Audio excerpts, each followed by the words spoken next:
हाय, आज हम बात करेंगे लैसिक में करा क्या जाता है exactly.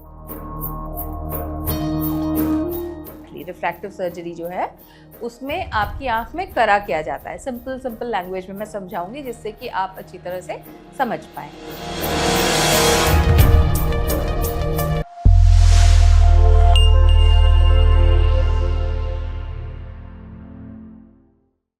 I am Dr. Arundhati, eye surgeon, and I've been operating for the last 29-30 years. So, LASIK में हम क्या करते हैं, आपका जो कॉर्निया का जो आँख का जो शीशा होता है सामने की तरफ कॉर्निया, उसमें उसकी एक थिकनेस होती है जो कि हम उसको एक बहुत पतला सा उसमें से फ्लैप बनाते हैं। क्लासिक में उसको ब्लेड से बनाया जाता है, कॉन्टूरा लैसिक में या स्माइल में या फेमटो लेज़र में ये विदाउट ब्लेड बनाया जाता है, लेज़र से बनाया जाता है। तो ये जो कॉर्निया है इसके ऊपर एक राउंड सा कट लगता है, एक जगह पे उसको कट छोड़ दिया जाता है, वहाँ नहीं लगाया जाता है, ये पूरा ढक्कन की तरह ऐसे खोल दिया जाता है।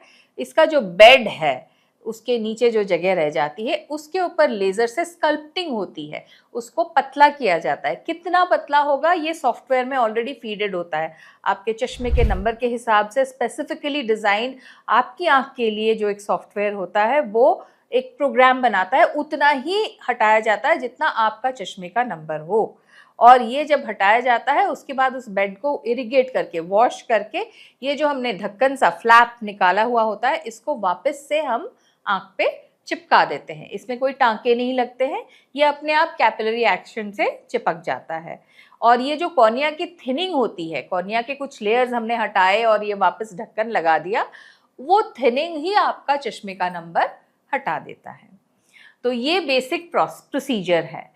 इसमें फिर अलग अलग जो वैरायटीज़ मैंने बताए थे, स्माइल है, सिल्क है, इनमें क्या करा जाता है, एक लेंटिक्यूल। उसमें क्या होता है, इसमें हम क्लासिक में हम फ्लैप हटाते हैं, फेमटो लेज़र में भी यही किया जाता है।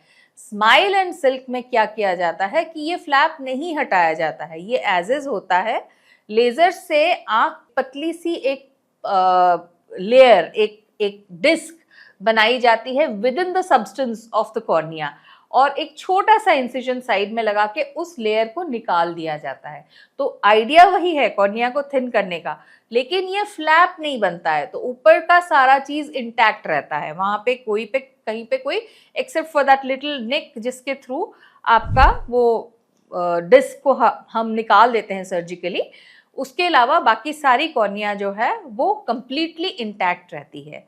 ये आपको क्या एडिशनल बेनिफिट देता है, आप अगर मान लो आँख बहुत तेज़ मीटते हैं तो फ्लैप डिसलॉजमेंट का चांस रहता है। आप अगर आपकी प्रोफेशन ऐसे है कि आपको स्विमिंग करना पड़ता है या कॉन्टैक्ट स्पोर्ट्स बॉक्सिंग वगैरह आप करते हैं तो उसमें काफ़ी दिनों तक हम अबाउट अ मंथ और सो हम कहते हैं कि अवॉइड करना है एनी कॉस्टिक केमिकल से एक्सपोजर, एनी रबिंग, इस तरह से अवॉइड करने के लिए बोलते हैं हम। जो लैसिक और फेमटो लैसिक में, कॉन्टूरा लैसिक में जो यूज़ किया जाता है उसको हम अवॉइड करने बोलते हैं। तो इसके अलावा PRK में थोड़ा सा और लंबा होता है ड्यूरेशन। PRK में ये फ्लैप नहीं बनाया जाता है, उसमें डायरेक्टली कॉर्निया पे एब्लेशन किया जाता है। वो उन पेशेंट्स में किया जाता है जिनकी कॉर्निया बहुत पतली है, तो उसमें हमें फ्लैप बनाने का या लेंटिक्यूल बनाने का लग्जरी नहीं मिलता है, उतना हमारा कॉर्निया का थिकनेस नहीं है कि हम उसको थिनिंग आउट करेंगे तो आँख का प्रेशर वो कॉर्निया विथस्टैंड कर पाएगा। तो ऐसे में हम डायरेक्टली सरफेस के ऊपर ही अब्लेट करते हैं PRK में, और उसमें आपको एक बैंडेज कॉन्टैक्ट लेंस दिया जाता है जो आँख के कॉर्निया को कवर करके रखता है ताकि उसमें इरिटेशन ना हो। उसमें पोस्ट ऑपरेटिव हीलिंग थोड़ा सा और लॉन्गर ड्यूरेशन लग जाता है। एंड ICL जो मैंने बोला था कि अगर आपका आईलैसिक या PRK कुछ भी नहीं हो सकता, आईलैसिक में भी एपिथेलियम का एक पतला सा लेयर निकाला जाता है, उसको वापस एब्लेट करके फिर वापस से हम कवर कर देते हैं, फ्लैप नहीं निकाला जाता, उसमें भी बैंडेज कॉन्टैक्ट लेंस दिया जाता है और उसमें भी हीलिंग पीरियड थोड़ा सा ज़्यादा रहता है। और आप अगर ये सब कुछ नहीं करना चाहते, ICL के लिए जाना चाहते, तो एक परमानेंट कॉन्टैक्ट लेंस आपके आँख के अंदर डाला जाता है जो स्पेसिफिकली आपके नंबर के हिसाब से डिज़ाइंड होता है। तो ये भी एक काफ़ी सेफ ऑप्शन होता है। उसमें थोड़ा सा ये चांस होता है कि कैटरैक्ट बनने का रिस्क हल्का सा ज़्यादा होता है, but in safe hands it is more और less all right. And cataract के समय फिर हमें ये लेंस को निकालना होता है, उसके बाद सर्जरी करनी होती है आगे चलकर जब आपको कैटरैक्ट बनता है तब। तो ये सारे ऑप्शंस आपके पास हैं, और इसका जो मैकेनिज्म है मोटा मोटा जिस तरीके से ये हमारे आँख में हम इसको सर्जरी को करते हैं वो मैंने आपको बताया।